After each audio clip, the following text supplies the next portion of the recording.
So boys and girls, it's after 9 o'clock at night here. I'm just pulling back into the house. Picked up two 20Gs. Gave $500 a piece for these, which I think pretty worth it. They both got 60-inch decks. They both have the new style decks with the caster wheels.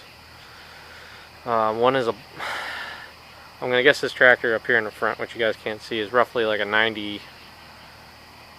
I believe 93, and it's an electric lift, so it may be newer than that. It may be like a 95. It has hand clutch on it though.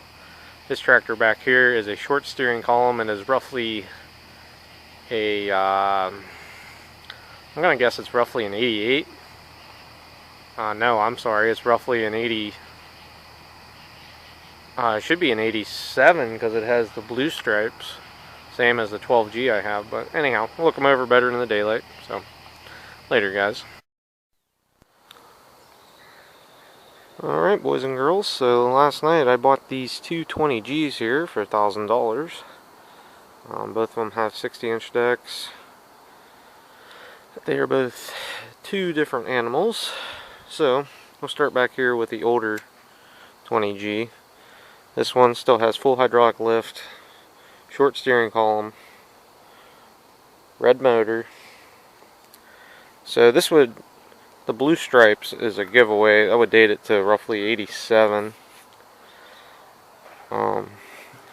Generally speaking 87, because in 86 they were still 8,000 Gs.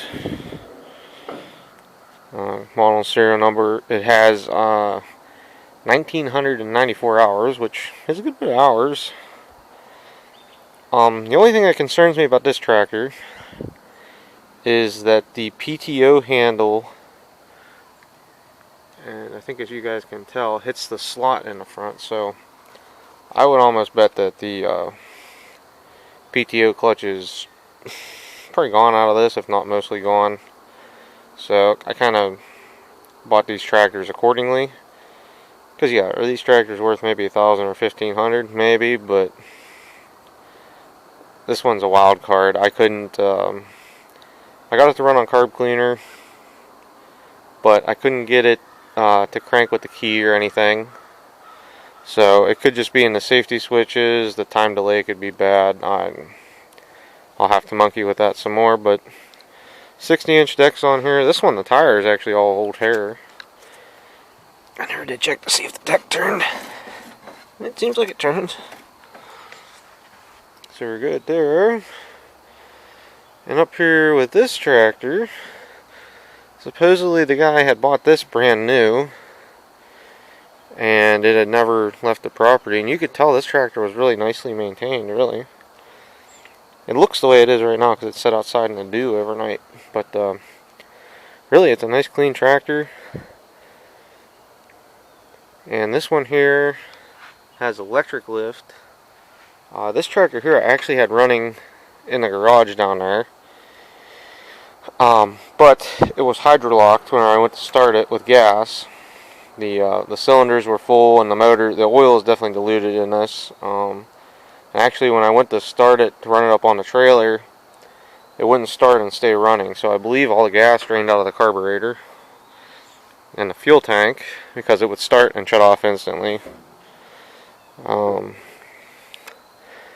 it was probably better, because then I didn't actually run it up on the trailer. So what I may do is I may just change the oil in this one and try and get it running on the trailer and see what's going on. I need my trailer for tonight. I gotta go mowing up at the Saddle Club, so I'm gonna try a monkey with these and get them to run later on. But this one here doesn't have quite as many hours. I think it's only got 1,218 hours is what I'm seeing there. But this tractor here seems in overall better condition, and it's a way newer tractor. The electric lift would put it, I believe, 94 or newer. The flip forward seat also makes it a lot newer. I'm not 100% on anything. Oh, he had a carb kit for a K301. Because that won't actually work in this carb. This carb has a press-in seat. Oh, he had bought a fuel shutoff for it. Alright. So with that fuel shutoff, I can at least change the oil. And as long as the carb isn't flooding the motor while it's running, I'll, just for right now as a band-aid, I'll put a fuel shutoff in there and make sure I use it. And both front tires go flat on this tractor. I pumped them both up last night in order to use the starter and crank it up on the trailer, and the one was flat by the time I left. So, all in all, I think pretty good buys. Yeah, man, if they're not, they're not. So, I'm going to go in and post the pictures and see if I can figure out what year they are off the top. Or using the information I have. This one back here, I know I can date, but here's the hours. 1994. I'd have been 2 years old then. And this one here, the headlights don't appear to work. There's one bulb left. The other one's smashed, so I don't know. Just have to see what these bring. So, alright guys. Catch you guys on the next one. Hopefully I'm wrenching on these. Later. I think we're going to be diagnosing some electrical. Great. Just great. Speaking of that, I'm going to plug this back in because I was trying that last night and that didn't work either.